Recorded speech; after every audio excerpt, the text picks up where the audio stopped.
What's going on, people? Welcome back to Chelsea Fan TV. Welcome back again to another transfer update video. Plenty of topics to get into. In this video, we're going to be discussing Kimpembe and the situation regarding Chelsea and PSG as they look towards a transfer for the player.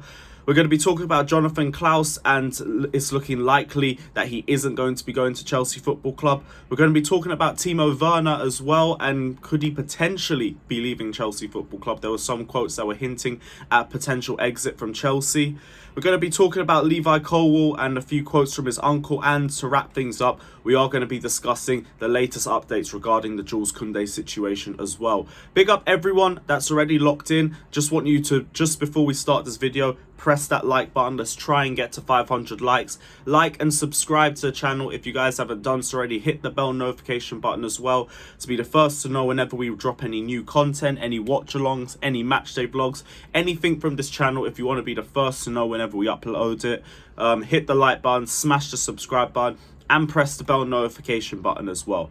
And let's just get straight into it. We'll start off with the Jonathan Klaus news. And Marseille look likely to sign Klaus after a bid has been accepted by Lens. Chelsea did not make an offer for the right wing back, and there was strong links with us to Klaus a month or so ago, and I've already said, you've seen in past videos, that I was all over Klaus, and personally I still would take him. I think we're struggling for depth on the right side as well as the left side, especially if Azpilicueta ends up leaving to go to Barcelona. And it's very surprising we didn't make a move for the player. Like, he goes at a cheap price. He's only going to be around £10 million. He's got 1 year left on his contract. Spoke in the past about wanting to play for Chelsea, and offers a lot of goal threat in terms of goals and assists from the wing-back position. So I'm very surprised we didn't go for him.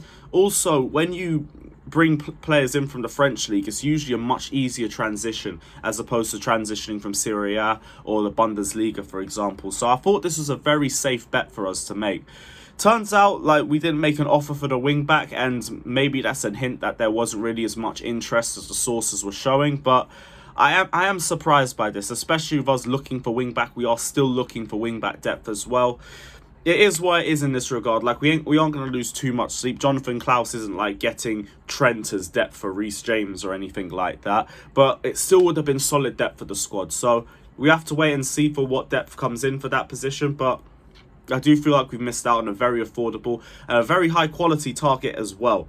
Onto the Levi Colwill topics as well. There's been sources all over the last few days saying Levi Colwill wants to leave, Levi Colwill wants to stay. If we get even one more defender, Levi Colwill's going to try and leave, or Levi Colwill's going to stay and just try and fight for his spot, and he just wants assurances over game time and a chance to show himself. And Levi Colwill's uncle's now come out and said, some fake news, not once has Levi demanded to start or be in the starting 11.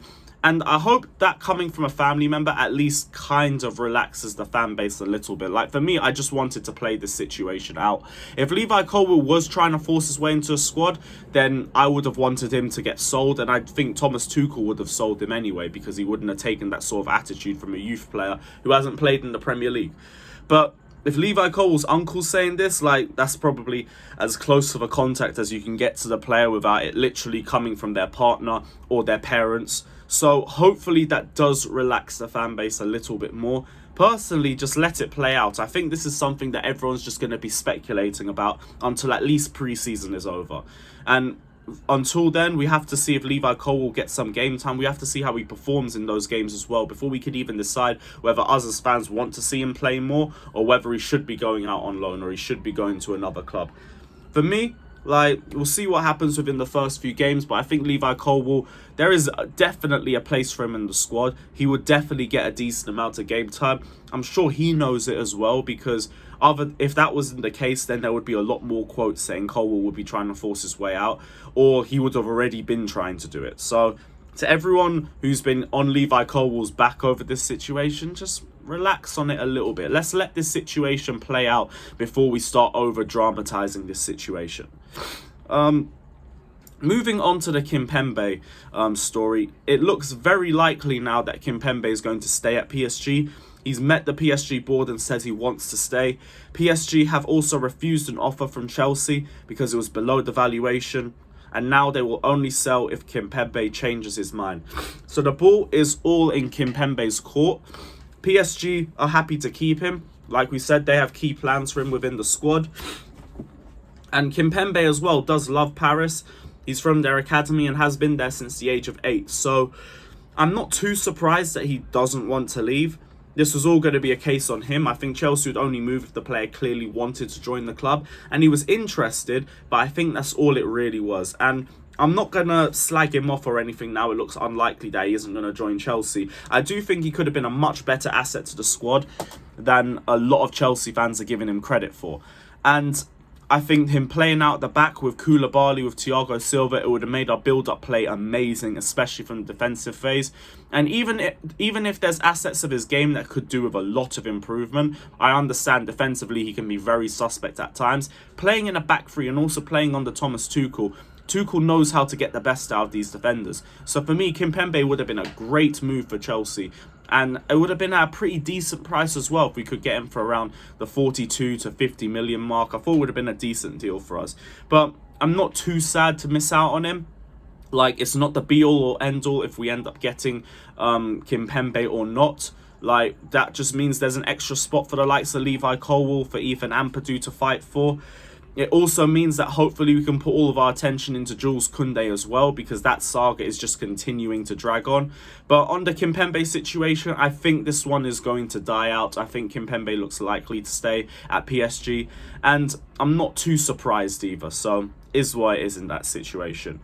The next topic is the Jules Kounde situation, which we were just leading into as well. And Kounde looks likely to... I'll be real, I say likely. I don't even know where his head's going to turn in this situation. Kounde is talking to both Chelsea and Barcelona. Chelsea are preparing a bid, but Sevilla will look at both Chelsea and Barca bids and see which one is the best, and then understand what Kounde wants. It's a battle between Chelsea and Barcelona, says Fabrizio Romano. And we've played exactly into Sevilla's hands with this one. Like, we could have done this deal a lot earlier. Like, I understand Tuchel's number one pick would have been De Ligt or Koulibaly or someone who was a bit more of a leader. But Jules Kounde was still there for the taking, and we were still looking for free centre-backs. If he was going to be an easier target to get, we should have just got him first. And I do think that that is a bit of an error from the club's perspective. Ben Jacobs is also saying Sevilla are holding out for 60 million plus euros for Jules Kounde. They prefer a straight cash deal and are hoping for a bidding war. Potentially taking the fee closer to 65 million. Chelsea are hopeful of agreeing a fee this week. Barcelona are yet to formally bid, with Sevilla waiting to see what comes from them. Sources close to Kounde say he's excited by the arrival of Koulibaly and the chance to learn from him, but Xavi has made it clear to John Laporta that he thinks Kounde is a top priority, and that's why Barca are expected to move imminently. Still an open race. Now, okay, so Jules Kounde is having personal talks with both of the clubs, and then he's going to make a decision on both of them. But Sevilla haven't heard anything from Barcelona yet, and they've already said that they prefer a straight cash deal because Barca would be likely to include players in the deal, knowing their situation. Now, from a Chelsea perspective, we're about 5 to 10 million off the valuation. And personally, if we're not going for Kimpembe, we might as well just put all of our eggs into the Jules Kounde basket. Give Sevilla the fee that they want and just throw Barcelona out of the water, because we already know Kounde wants to join us. We're just longing this out and making it more frustrating for Kounde. And if anything, we're allowing his head to turn a little bit more, because this has been over a year now. This time last year, we were talking about Kurt Zouma potentially going the other way in a deal. Now Zuma's gone. The Kounde deal closed up because we weren't willing to meet the valuation. Now, it was a lower valuation at the start of the summer. We decided to turn our heads to other options, and we've allowed Barcelona to come into the race. So for us, like, if we're 5 to 10 million off, Chelsea, just pay it. Just give them the 5 to 10 mil. Like, I know for me, 5 to 10 million is a lot of money, but for Chelsea, that was like 0.5% of what the club was bought for. So it's like, guys, just put the money down onto the table and save us from having to go into a bidding war with Barcelona, because then that just means the price tag is going to continuously go up and up and up. And then if we lose Kounde and Kimpembe, then what we do? Now we're going to be relying on 2 spots for academy players, and then it's just going to be Koulibaly and Silva as our only experienced players. Like, I say we go for Jules Kounde. get him done immediately, and that 5 to 10 million that we've had to add to it, just sell Azpilicueta to Barcelona and recoup at least some of that cash back. But to me, we've got to get this deal across the line as soon as possible. We have let this one drag out for way too long. Last but not least, we're going to talk about Timo Werner. And Werner was asked about his happiness at Chelsea, and the question was whether he could find happiness at Chelsea, and he said he could be happy everywhere. And since then, there's been a couple sources hinting that Timo Werner could potentially be looking at a Chelsea exit. And it has been spoken about quietly throughout the summer. The only reason why there hasn't been major talks about it is because there hasn't been a big move by a club yet. And I'm not too surprised with Timo Werner's form at Chelsea since he joined us. And like, you already know my position on Werner. I think personally it'd be better for the player, it'd be better for us if we just cut our losses here and now and we both just go our separate ways. But the problem is the wages. 260k a week. Like, I also heard some quotes about Timo Werner talking about how he wanted to play regularly with the World Cup coming up soon and everything. If you do want to play regularly, you're going to have to drop those wages and try to find another club, because Chelsea is not going to give you the regular game time that you're looking for. Last season, he got barely any game time and his form still wasn't good enough. I think if he was to lower his valuation, if he was to lower his wage packet, you could easily find a Bundesliga team for him. And that's the league that he thrives in. There's so much open space. It's usually a counter-attacking system that most of the teams there implement, and it gets the best out of Werner there. Dortmund need a striker. I know Dortmund had links with him earlier in the summer as well. Bayern need a striker as well. There are options for him. He just has to lower his valuation first and foremost. But we are going to play this one out by ear, because there hasn't been a lot of talks on Werner with a specific club just yet. There's just been hints. But let's hope we can find a club for him, because that's a lot of wages we're taking off the wage packet. And that also helps us in negotiations with other future players that we're trying to sign as well. Because like I already said, with the Sterling situation, Sterling's on 300k a week. Number one, because he deserves it. Number two, because you're not paying him less than Timo Werner. Because that would just be an insult to an experienced player who's won 4 league titles.